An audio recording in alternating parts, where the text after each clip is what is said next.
Untitled Podcast is a part of the Kansas Google Education Group Network and also the Mace Kansas Network. You can find more information about episodes and guests at www.untitledpc.net. Welcome to Untitled Podcast. My name is Travis True. And I'm Carol Nelson.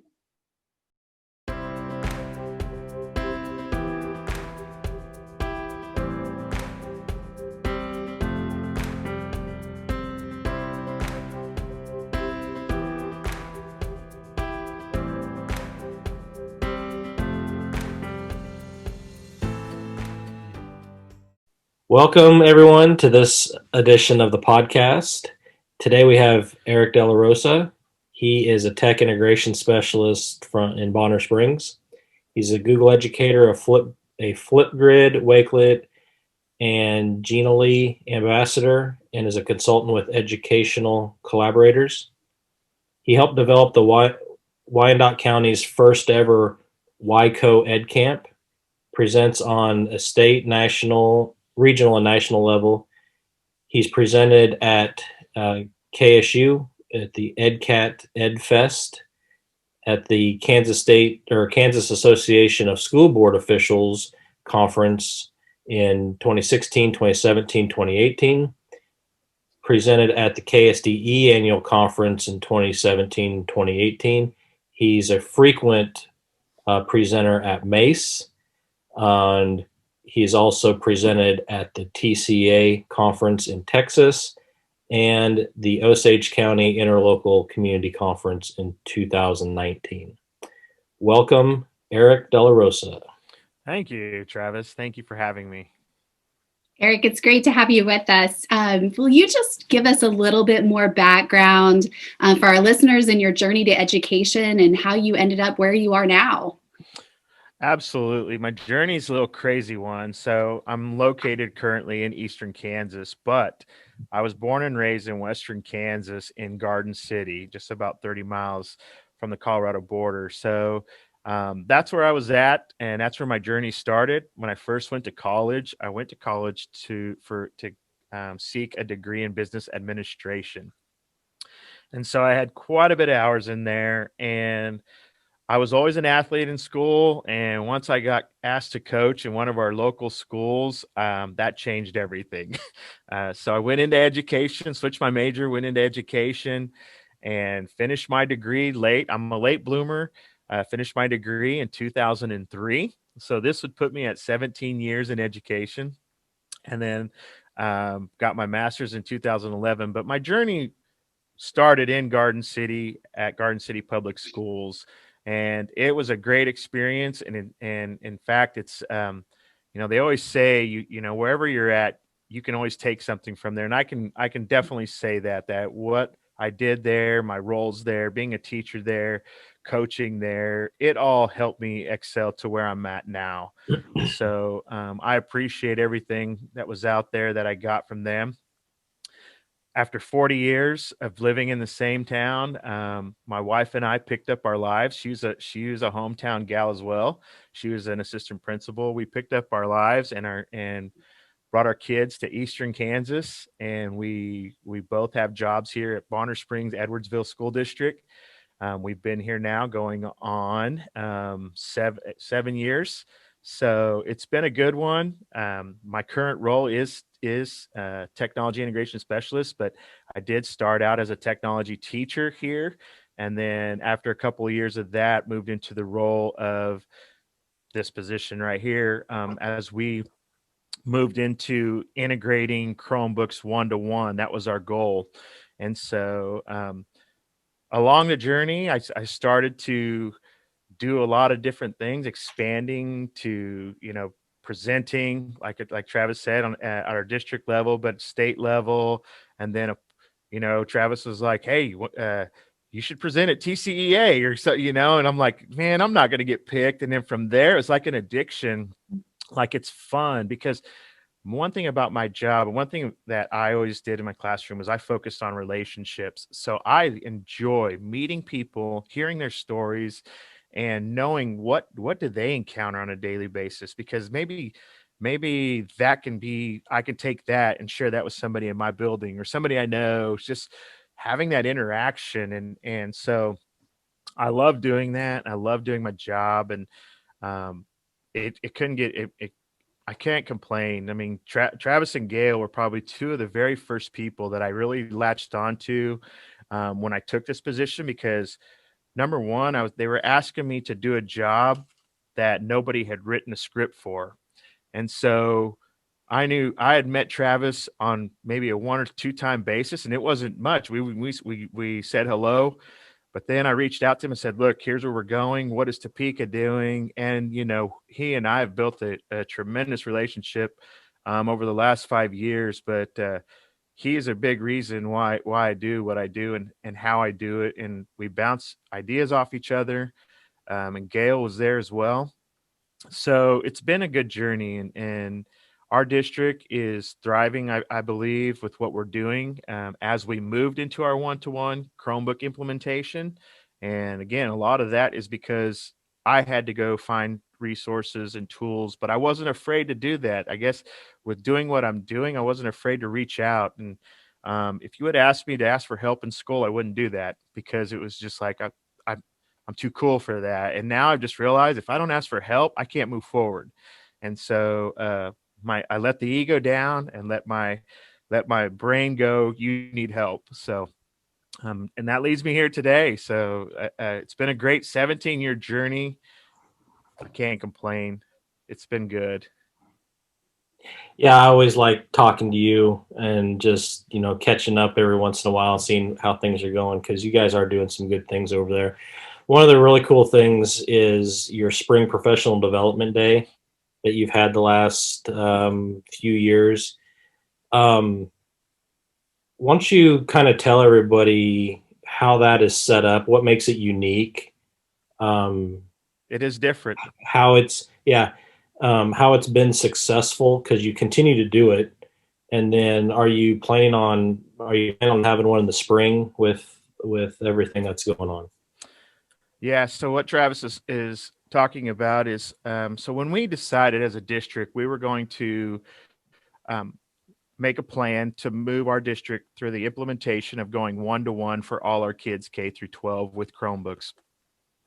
And we started at the high school level. And so what we did the first couple of years of rolling out, we knew we had 9 through 12, but we also had Chromebooks. We had about 140 Chromebooks in our middle school so that they could be rotated with the laptops, etc. And so in year 2, we decided that okay, we teachers were always wanting professional development, so we knew we had all these days built into our calendars. So our calendar committee said, you know what, in April we're going to place a day, and that's going to be a professional development day, and but let's focus on the technology.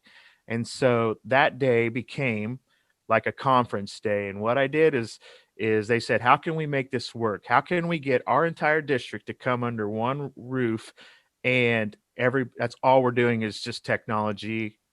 And so what I did is I took, after doing what I was doing, going to conferences, seeing how everything, I took the grid format and said, okay, I'll tell you what, we're gonna have elementary through secondary, and we're gonna have topics just like at conferences. We're gonna focus on the Chromebook. Especially when you've never had the Chromebook as a tool, people get scared to open it because they think it's different, it's smaller, it doesn't have all the keys on it. And there's shortcuts to it that are easy to learn. Well, again, I reached out to the experts like Travis and Gail and Lori Hauer over at Ottawa, another big help. And they were the first ones I connected with, and I said, listen, we're going to hold a professional development day. Could you come and present, and would you want to?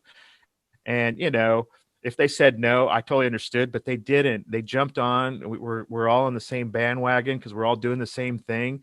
And then that was the first year. It started out small, so we take that one whole day and we just made it I tried to make it a celebration of learning instead of just like, oh great, here's another PD day all day long. You know what I mean? So we wanted to make it a celebration. So we started with themes. So that's how it developed. The next year we did another theme, and then we brought in food trucks. So the food trucks would be there at lunchtime. And then I made sure presenters all got like a goodie bag, but because it's their time too. They volunteer their time to come to our district to give to our teachers, and they appreciate it, believe me. But it just grew over the last 3 years. And then last year comes along and we get hit with a pandemic. And so it wasn't something we were able to do. And now we're at the point this year is like going, we don't know where we're at. We don't know if we can have us all in one building, because Wyandotte does have one of the strictest policies in the state of how you can collaborate and whatnot. So the question right now is, we don't know where we're at right now. Like we have to wait for the health department to say how can we move forward. But it was a great day of learning. It couldn't have been done without all the people that came in and helped. And we had our locals too, our teachers that were experts. They did presentations as well, but it was a fun day. It was music's playing. There was candy bar. I mean, we fed everybody. We wanted to make it a fun day. And I think we've succeeded doing that. And Travis has been at every one of them. I know he's even came to our ed camp to even help with that when we did have it. So yeah, I mean, that's kind of where the day started, but we just felt like as a district and the leadership of our district said, this is what we want to see. We've enjoyed it. We've see what's happens on that day. So now when they see like PD in April, they all like, what's the theme? Is it Star Wars? What's it going to be? Is it going to be Marvel characters? What, and it's just a fun day. And who's the keynote? Because you Yeah, had a couple of really good keynotes. that he's right. Travis is right. When we started, we brought Alice Keeler out, and that started the whole keynote thing. And last year was supposed to be Matt Miller was supposed to come out, but again, with the pandemic, it's one of those things. So I don't know. We're just trying to. Everybody has to be flexible right now. We understand that. So. But we're going to try to get it back on the boards, try to figure something out, because our teachers do enjoy having that learning. And it's not every day you get to learn about all these different things in technology. When you got experts like Travis and Gail and Lori that come in and share new Google tips and share how to do new things, which is what our focus platform really is, because we don't have Canvas or Schoology or anything like that. Our focus is really just the Google platform. And so when we have Google experts come in and share those things, it really helps a bunch. Yeah, and I always like going over. You got a great staff to work with. They're always eager to learn new things. And my philosophy is I'm going to try to share as much as I can, because that's how I learned what I know, and why should I sit on that and not share that with somebody else who can benefit from it? So absolutely. So yeah, I jumped at the chance to come over. I jump at the chance to take a day off of work, and it's always fun coming over and working with your staff anyway. Well, we appreciate you being here.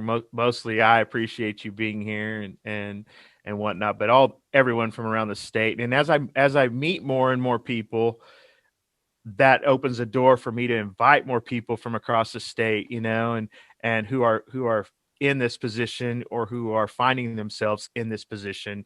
Because we could say technology integration specialist, but that's a lot of hats. When you look at it, I mean, like they're calling me to, do you have an HDMI cord? Do you have I'm doing all these other things besides just instruction or curriculum, So we wear a lot of hats, but you're finding more positions like that across the state, especially like right now. I feel like having someone like me and Travis in this position. Carol, I'm not sure what your position is, but if you are, you understand what we're going through and how crucial we are to as a component of what learning is taking place now, how learning is taking place now. Yeah, absolutely. That's in the same boat and echo what you're saying, especially just that need for each other. That support group and support basis is huge. It is. So, and part of some support groups that I see in kind of your outline is you are an ambassador for several groups, and sometimes that gives us some support. You've got Flipgrid, you have Wakelet, and tell me about the third. Oh, Genially, yeah. Yeah. So Genially means friendly and cheerful. Okay. And so when they came out, they were not a big company at all. I seen them at FETC in 2017, and it was just small. Like it was just like this little booth, like again, nothing really fancy. And so I was like, talk to them. And again, like think where they're at. That's 2017. Here we are, 2020, 21. But they've developed. So if you remember, Carol, Prezi, do you remember Prezi? I do. The tool Prezi. Okay. So it was like Prezi came out and they're like, hey, no more PowerPoint, no more, like we've got this new presentation, and it was cool. Don't get me wrong. People will use it. People were using it. It was maybe not the most user-friendly tool at the beginning, but it got user-friendly. Then they start charging. You know how the whole story works with ed tech, right? Yep. So that's kind of what Genially is. It's like Prezi 2.0. So what they did is they focused on, again, interactive presentations, making them interactive. They make them look more lifelike. So it's more like video game like to look. The graphics were very high tech. Infographics, they do e-posters, they can do quizzes, and now they really focus on gamification. They do branding. You can do your own branding on there. You can do your own social media. So it's kind of grown from just this interactive presentation to all these other tools now. Here's the only thing that US people struggle with is that if they need support, their support is in Europe. Okay. And so their hours are different than ours. So like there's like a 6 to 8 hour difference. So like when we're needing help, they're sleeping. So that's the only thing. But I love the company. They're good. They asked me to be an ambassador. And I've always been into the different tools, but I'd put it up there with one. It's like a hidden gem, I guess is the best way to put it. To me, it's that hidden gem tool that could change up. Just let's say you don't want to do a PowerPoint. Let's say you don't want to stay with Google Slides. Incorporate Genially in there and give those kids another, because it has AirPods on it. You see smartphones. You can use all these different tools to make your presentation interactive. You can have televisions on there to be like screen within a screen. So it just gives kids another option to telling their story, I guess is the best way to put it, or how they want to tell their story outside of PowerPoint and slides. So yeah, it's a great company. And of course, I know you both are very familiar with Flipgrid and Wakelet. I'm a huge Flipgrid person. I love it. Been there from the beginning. Same with Wakelet. Those guys are awesome to me. Just meeting them, knowing who they are, whatnot, just being ambassador for them. And so, those tools are big here in our school as well. A lot of people use them. I share about them a lot, always giving them updates. So yeah, I mean, those are probably my 3 core that I really like to say, and I'm very proud to say I'm an ambassador for them. So you also do some consulting work for a group called Educational Collaborators. Why don't you share with us what kind of work you're doing with them? So with Educational Collaborators on the side of consultant, so I went to school in Garden City, like I told you, and our a kid in my class, very, very intelligent, always knew he was going to do big things. I thought he was going to work for Microsoft or something someday, but he started this, and he started out living in Chicago. Then he moved to St. Louis, and maybe about 3 years ago, I get a email out of the blue, and he's like, Eric, this is Alex, and he's the CEO. He's the owner of Educational Collaborators. And he's like, I see all the work you're doing. He goes, I always just seen you as a jock. I'm not going to lie. He goes, but you are doing some work, man. He goes, your resume is growing.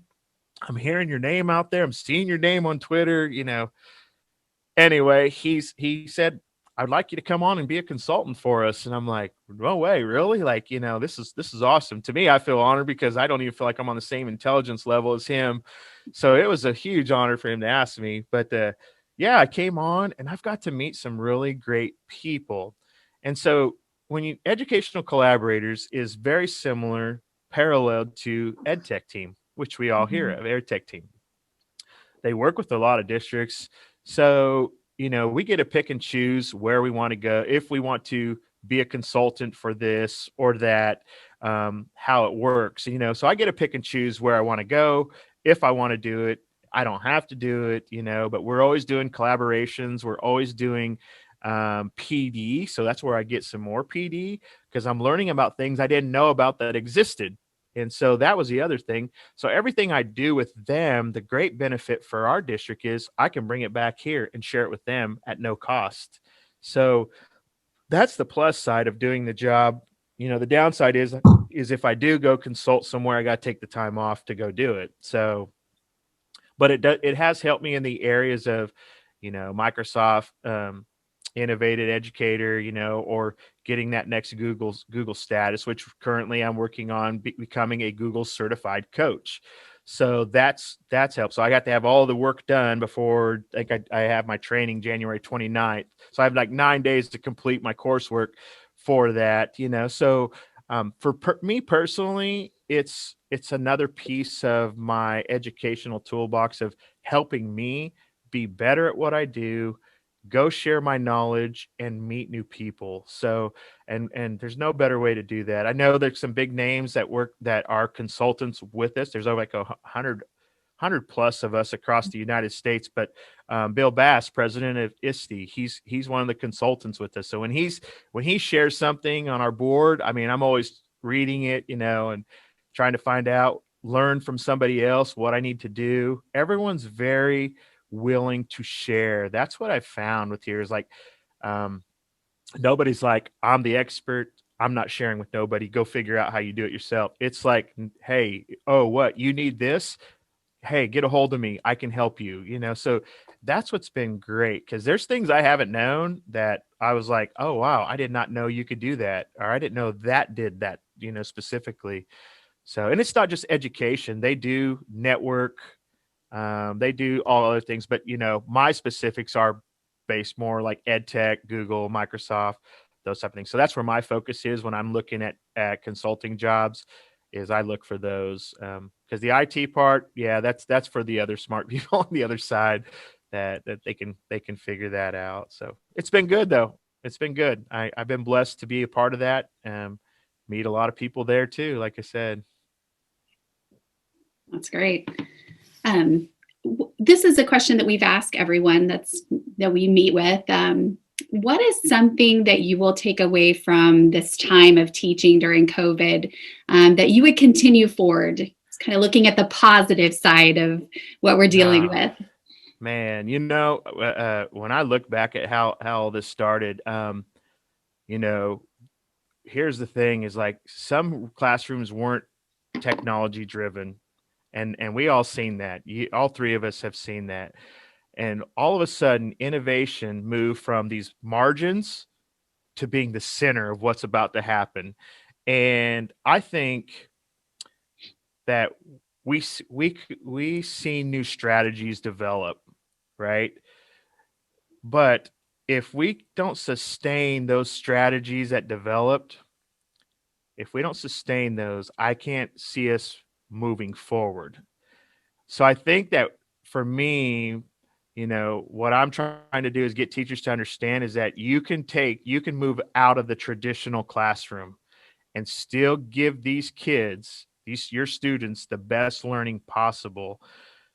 But you got to still be willing to open your heart, your mind, your hands to learning, keeping those new strategies on the forefront and not always thinking, what did I do traditionally in the classroom? So that's what my moving forward looks like here with our teachers, is to continuously give them that motivation that, they are doing what we're seeing is crazy, because who would have thought we'd be doing online learning like we are? I mean, don't get me wrong. ITV classes, and that's a similarity to online learning, but you still had a teacher in front of who just would have thought that that was going to be the way of learning for a whole school year, because we're so used to traditional. So to me, I tell them to think about that. Think about the new strategies that have come out of remote learning or distance learning or whatever you want to say, the term you want to use, hybrid, and try to move forward with that so that your kids are still getting the best quality of learning. Yeah, I didn't think that we would still be doing it right now. Second semester, almost a year later, And in my personal opinion, Travis and Carol, I think we're still going to be there in August. I really do. And that's just me personally, but I don't see it changing too much. Yeah, I have to agree with you there. So, on that note, we want to thank you for coming on, sharing your story, and if people want to connect with you, and they want to connect with you on Twitter, where do they find you? Oh, that's a tough one. I wish I could type it up and put this little bubble here. It's it'll just to remind everyone on our website, untitledpc.net, on this episode page at the bottom, we'll have the resources that were mentioned listed, and we'll have Eric's Twitter on there too. But just absolutely. That's go, probably where I'm most active at is Twitter. That's where I've met the most people. Believe me, Travis, you kind of know this. Being when we're at conferences, someone will say, "Hey, Eric," and I'm honestly don't even know who they are. They're like, "We're Twitter friends." It's like, okay, great to meet you face to face because I could put a name with who you are. But it's like that's what's crazy about social media is that's how I've met so many people is because and again, I'm bald, so maybe it is easy to recognize me, so I don't know, but anyway, I love it. I appreciate both of you just asking me to be on here and be a guest for you. It's really humbling to me. Well, thanks for coming on, and thanks everyone for listening, and we'll see you next time. All right, thanks, Travis.